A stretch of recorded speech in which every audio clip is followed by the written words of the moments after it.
toll on Russian manpower here is becoming disastrous. Does Putin really understand what's going on the front line? They actually suffered a net loss of territory across the entire Ukrainian theatre for the first time since August 2024. Where the Russians had the initiative for much of the last year, the Ukrainians now have the initiative and are dictating the pace. As Zelensky launches the largest attack on Moscow since the beginning of the war, and reports of starving Russian troops attacking their own comrades for food, there are major updates from the front line in Ukraine. I'm Philip Ingram, and this is Battle Plans Exposed. For the first time, more than 1,000 Ukrainian drones were shot down by Russian air defences. Vladimir Putin recently claimed his invasion is coming to an end. That may well be true, but not in the way he thinks. Intelligence signals show we have reached a major turning point. New Ukrainian jet-powered drones are hitting targets deep inside Russian territory, and even pro-Kremlin military bloggers admit Kyiv now has total drone superiority. Desperate Russian commanders are calling up citizens just to fill holes in their meat wave infantry. On the ground, Ukrainian forces have captured the key town of Stepnohirsk in a successful mechanized assault, and to the south, occupied Crimea is looking completely exposed. We look at all of this, plus the new Ukrainian weapon systems coming online. But first, as ever, let's take a look at what's been happening on the front lines. We'll begin with this attack in Crimea. What you are seeing is the next step in unmanned warfare. This is an FP2 strike drone built by Firepoint, but it is no longer just a kamikaze platform. Look at the updated targeting display. Ukrainian engineers have fitted these drones with custom launch rails carrying unguided air-to-ground rockets. Watch the reticle align. There goes the salvo. It fires them directly into a strategic protected communications node belonging to Russia's Black Sea fleet. This was the first time we have seen onboard footage of a drone operating like a mini attack helicopter. It completely flattens the radio tower before the drone even moves in to detonate its own main payload. Now let's look at the futility of Russian tactics against Ukrainian drone warfare. This footage comes from the Sumy Oblast up in the northeastern part of Ukraine, near the village of Ryazany. Look at this column on the road. Look how exposed they are. There are 7 Russian assault quad bikes attempting a fast, highly mobile raid. Because Russian forces have lost so many armoured vehicles, commanders are increasingly relying on unarmoured open-air quad bikes and motorbikes to rush Ukrainian positions. The Ukrainian 119th Territorial Defence Brigade spots them early using reconnaissance drones and instantly deploys a swarm of FPV strike platforms. Watch the feed switch to the drone's perspective as it closes the gap. We can't show you all of the footage because it's horrific, but there is the direct hit. The explosion triggers a secondary blast, completely destroying the column. The clip shows the madness of using unprotected light transport against an adversary with complete drone superiority. We'll have a look at how Ukraine uses armoured vehicles for assaults properly later in this episode. And the reality is, all of those all-terrain vehicles or quad bikes were the lucky ones to even find use. Here we have a prime example of how Ukraine is actively strangling Russia's ability to bring its forces together for an assault even before they get to the start line. This footage comes from the 118th Territorial Defence Brigade. Look at the camera feed from this heavy multi-rotor drone as it navigates directly inside a massive abandoned warehouse. Intelligence has spotted signals of heavy armour moving into this specific shelter. And look closely as the video switches to the thermal view. There they are. Hidden in the structures, 3 Russian BMP infantry fighting vehicles, fully loaded and prepared to move out for a mechanized assault. The rear doors of them are the fuel tanks, which you can see slightly warmer to the rest of it. Watch the final drone strike. The first vehicle, the resulting fire spreads rapidly across the warehouse, cooking off the remaining 2 BMPs parked right next to it. By using precision drones to breach the hangar door, this single unit completely derailed an entire Russian assault before it could even get underway. Next up, we have some fresh Ukrainian innovation. It continues, and we see this coming into use. We'll explain more on these specific systems later in the episode, but take a look at this. This footage captured by residents shows a Ukrainian Bars cruise missile flying low over the Moscow region. It was filmed during a massive coordinated attack on the Russian capital and its surrounding areas. Notice how low it stays to the ground, using the terrain and buildings to mask its signature from air defense radars. This is a clear indicator that Kyiv's deep strike program is expanding rapidly, bringing the material cost of this war right to the doorstep of the Russian elite. And finally, a major milestone for Ukraine's domestic defense manufacturing. For the first time in this conflict, Kyiv has developed its own indigenous guided aerial glide bomb, known as a KAB or CAB. This development cycle took 17 months of quiet engineering under the Brave One Innovation Initiative, and what you're seeing here is the first official footage from its live fire testing phase. The weapon features an integrated precision guidance kit and folding wings, allowing Ukrainian combat aircraft to launch the 250-kilogram payload from a safe standoff distance. It glides for dozens of kilometers straight into enemy lines to strike heavily fortified positions, trenches and command centers. This gives the Ukrainian Air Force a crucial countermeasure against Russia's own extensive glide bomb campaign. We will look at exactly what this means for the frontline balance of power later in this episode. So let's turn to the ground situation on the Zaporizhzhia front. This is where Ukrainian forces have launched a decisive mechanized push to reclaim the tactical initiative.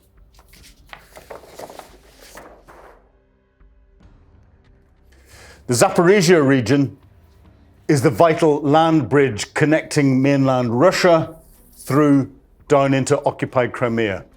For years, it has been heavily fortified, and the Russians have used it as this vital land bridge to get into Crimea, backing what is coming across the Kerch Bridge and through the bridge between the Sea of Azov and the Black Sea, reinforcing their capabilities inside Crimea. The Ukrainians have not been able to interdict the Russian supply routes until now. But in the past few weeks, the tectonic plates of this battlefield have started to shift.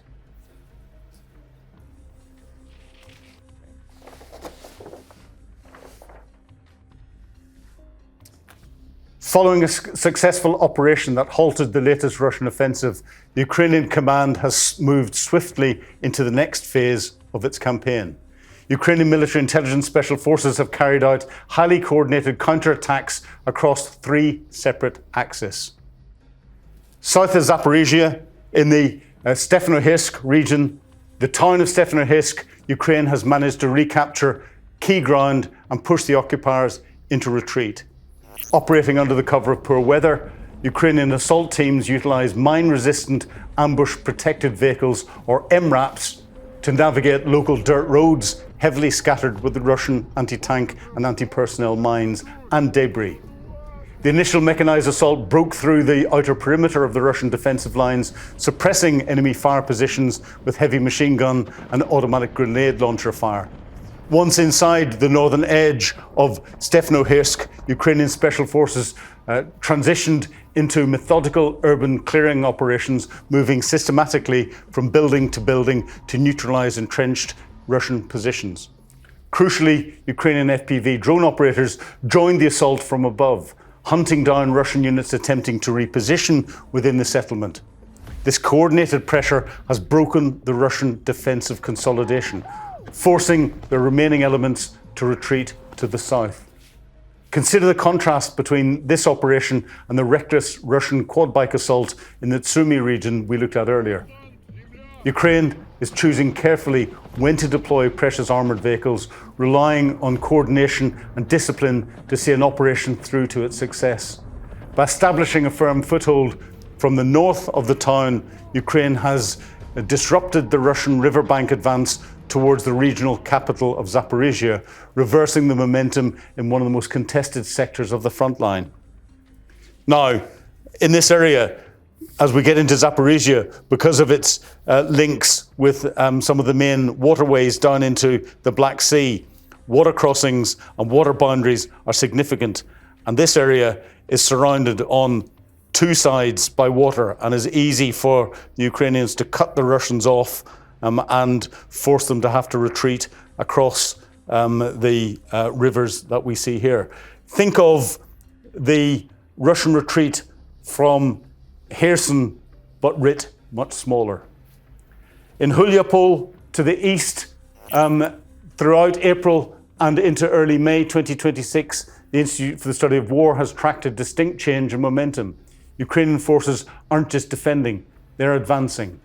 The Institute for the Study of War has confirmed visual evidence of Ukrainian troops successfully operating in and clearing settlements to the northwest and to the north of Huliaipole. So how are they doing it? Well, it's in part thanks to their mid-range strike campaign. Ukraine is relentlessly hammering the frontline Russian military assets before Russian armour can even assemble for an assault. Think of the Russian infantry assault vehicles that were wiped out in the warehouse earlier. And the toll on Russian manpower here is becoming disastrous. The intelligence coming out of this specific sector in early May is staggering. Again, according to ISW sources, Russian commanders in Huliaipole direction are so desperately short on capable assault infantry that they're literally forcing specialised drone operators into the meat grinder. They're sending highly trained technical personnel into frontline infantry assaults. In military terms, that's a massive red flag. It shows a severe degradation of combat power and a chain of command that is panicking. Let's move to western Zaporizhzhia. In early May, the ISW officially reported that Ukrainian forces made further marginal advances in this highly contested sector. But if you listen to the Kremlin, they claim they're sweeping across the region. So what's the truth? The ISW has exposed a deliberate cognitive warfare tactic being used by Moscow right now: infiltration tactics. We've talked about this before. Instead of actually conquering and holding ground, Russian commanders are sending small unsupported squads to sneak into grey zones or contested settlements, sitting tight until they've got sufficient forces to try and form some form of defence. But this just isn't materialising.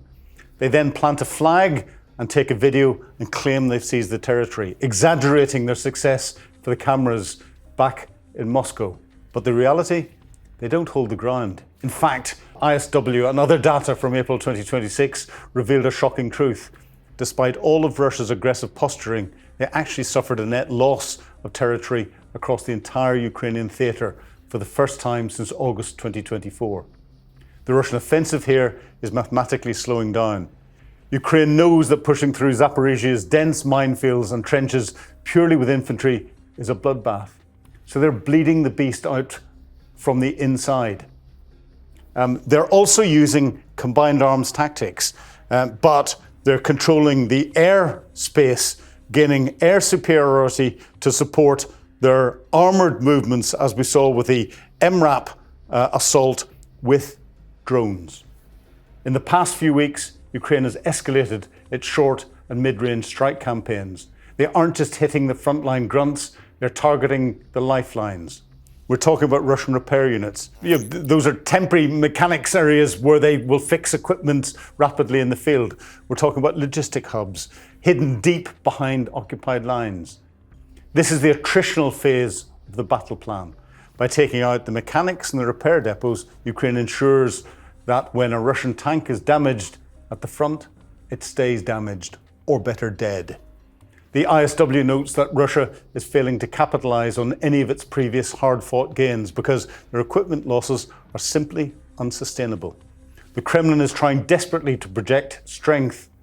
In early May, they even tried to use a heavily truncated Victory Day parade and missile tests to distract from their battlefield failures. But the reality on the ground in Zaporizhzhia tells a completely different story. The ISW's assessments from the past few weeks paint a picture of a Russian military that is exhausting its offensive potential, and I agree completely with them. They're trading vast amounts of blood and machinery for phantom gains, while Ukraine systematically degrades their command, isolates the logistics, and steadily reclaims ground in places like Huliaipole. This isn't a lightning-fast blitzkrieg, it's a calculated, brutal squeeze. And right now, the Russian military command is the one feeling the pressure. As the spring dries out the mud and the summer campaign season begins, all eyes remain on the southern front. Will Russia's stretched lines finally snap, or can they hold off the Ukrainian squeeze?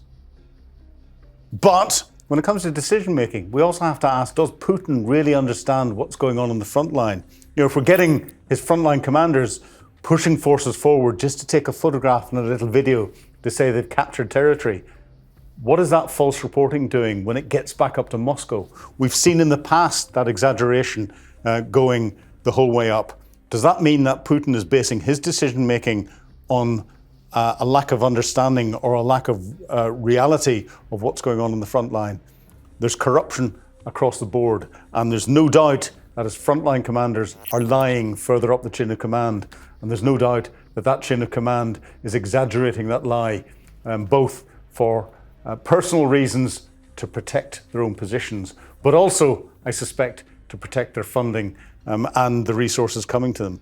Meanwhile, the Ukrainians are developing further. We're seeing their tactics become more sophisticated. We're seeing them getting into more maneuver type warfare. We're seeing them in the attack. And in military terms, on the front line, where the Russians had the initiative for much of the last year, the Ukrainians now have the initiative and are dictating the pace of what's happening and what will happen. So now let's look south from Zaporizhzhia to Putin's crown jewel. And where am I talking about? Crimea. Once the unsinkable aircraft carrier projecting Russian dominance across the Black Sea. But today, the Crimean Peninsula has become a deadly trap for occupying Russian forces. Ukraine is waging a masterclass in asymmetric warfare. They aren't simply harassing Crimea, they're systematically blinding, choking, and isolating it. Geography has dealt Moscow a terrible hand. Look at the choke points in the north. And if we go back to the wars in Crimea, if we go back to the Germans trying to control the area in the Second World War, the choke points around the north here have always meant that attacking forces have come a cropper. It has always led to some form of military defeat. The Ukrainians know that. They understand the territory better than anyone. The natural barrier of the Sivash marshlands means that there's no easy hidden overland supply routes left. The supply routes have to come from Russia along the southern coast and the main roads into the north of Crimea, or from Russia by ferry across the gap between the Sea of Azov and the Black Sea, or the Kerch Bridge, which is now severely damaged. Every single piece of ammunition, food and fuel must run through highly exposed corridors. Recent mid-range strike developments mean the crucial M14 motorway, the primary logistical artery feeding Russian forces from the east, has been effectively cut and remains under constant Ukrainian fire control. To see exactly what that looks like on the ground, look at this footage. This is a Russian Ural military logistics truck completely incinerated and smoking on a Crimean highway while emergency crews try to douse the flames. What makes this significant is the geography. This logistics asset was hunted down and destroyed at a distance of more than 135 kilometers from the active front line. No transport column is now safe. To conquer a fortress, you first have to take out the guards. For Russia, those guards are some of the most expensive air defense systems on the planet. Ukraine realized that before they could unleash heavy missile barrages, they had to rip open holes in the Russian air defense umbrella. Between March and May 2026, Ukraine practically doubled the rate of Russian air defense losses. Not only did they strike the missile launchers, they hit the eyes. The specialised radar systems like the Podlet 1K and the Nebo-U. Without functioning radars, Russia's billion-pound S-400 batteries are sitting ducks. On May the 17th, 2026, Ukrainian forces launched a massive coordinated attack on the Belbek military airfield. The security service of Ukraine didn't just hit the tarmac, they obliterated a Pantsir S-2 air defense system, a hangar containing critical radar equipment for the S-400, and a ground control station for Russian drones. This is the definition of battlefield shaping. Every time you take out an S-400 radar in Crimea, you rip open a corridor in the sky. And through that corridor flies the next wave of Ukrainian strike drones and Storm Shadow missiles and precision ATACMS missiles. Once the enemy is blind, you sever the arteries. For Crimea, the main artery is the Kerch Strait Bridge. With the bridge operating at heavily reduced capacity due to repeated strikes by Sea Baby naval drones, Russia started relying on massive rail ferries crossing the strait to move heavy armour and fuel cars. Ukraine's battle plan accounted for this. Airstrikes have now crippled 2 of these critical rail ferries, putting them entirely out of action. The Kremlin has been forced to push military supplies back onto the highly vulnerable bridge. It's a logistical nightmare. And as we've reported beforehand, the Russian Black Sea Fleet has been similarly humiliated and battered and largely chased out of its historic port of Sevastopol and then retreating to the Russian mainland and their port of Novorossiysk, where the Russians thought they would be safe. For the vessels left behind, there's no safe harbour. On April the 26th, 2026, the Security Service of Ukraine's elite Alpha unit unleashed a swarm of kamikaze drones on Sevastopol. The large landing ships Yamal and Flitschenkov were hit. The intelligence gathering reconnaissance ship Ivan Kurs was severely damaged. On top of that, they took out a MiG-31 fighter jet on the runway and struck the Black Sea Fleet's Radio Technical Intelligence headquarters. This is yet another profound embarrassment for the Kremlin. The Black Sea Fleet is effectively neutralized in the Western waters, meaning Russia can no longer use the sea to resupply its forces with impunity. Ukraine has achieved complete sea denial without even possessing a traditional navy. So what is the ultimate goal here? Is Ukraine preparing for a D-Day style amphibious invasion onto the beaches of Crimea tomorrow? No. The battle plan is much colder. It is a siege. By wiping out the air defences, taking out the radars, sinking the supply ships and targeting the north, Ukraine is engineering a scenario where Russian troops simply cannot survive on the peninsula. The Russians cannot use the peninsula as a logistics base or as a base for its aircraft to attack into Ukraine or its missiles. Utilising newly produced medium-range strike drones like the FP2 alongside precision ATACMS strikes and others, Ukraine has hit over 20 targets supporting Russian air defence in just half a month. We are witnessing the calculated erosion of a fortress. Crimea is transforming from a strategic military launch pad into a massive isolated liability for Moscow. The question is no longer if Ukraine can strike Crimea, but how long the Russian military can endure this relentless isolation before their position collapses entirely. And of course, there's psychology behind this, the information behind this. To Putin, Crimea is his one goal that he wishes to retain. If the Ukrainians strike that and stop Putin from being able to retain or keep his capabilities in Crimea, then Putin's whole plan starts to collapse. And of course, before the war started, Crimea was operated jointly by the Russians and the Ukrainians. Sevastopol has always been the Russian Black Sea Fleet naval port. That all changed in 2014 when the Russians used their presence in Crimea for their bloodless coup of the region with their little green men that came in primarily through Sevastopol and other ports and took over and annexed Crimea. So the war in Crimea didn't start 4 and a bit years ago. It started a lot longer than that ago.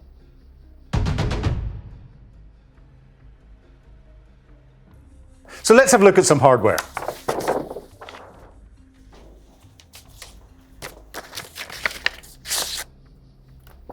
Now, some of the hardware that's driving this long-range strategy, starting with this photograph showing the 2 models of the Ukrainian Boris jet-powered drone.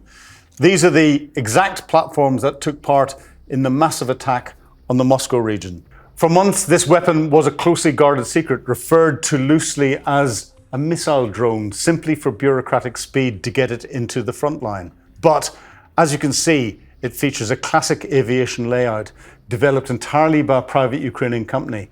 Notice the small jet engine mounted directly on top of the tail fuselage. This clever bit of engineering means that suppliers can be swapped out easily without needing to redesign the entire body.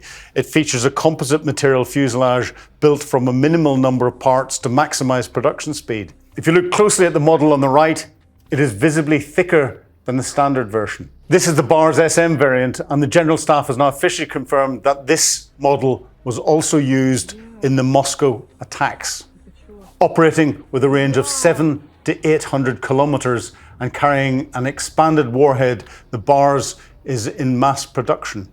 Intelligence tracking shows Ukraine is now capable of launching swarms of up to 100 of these jet-powered weapons in a single night to overwhelm Russian air defenses, directly targeting vital infrastructure deep inside Russia.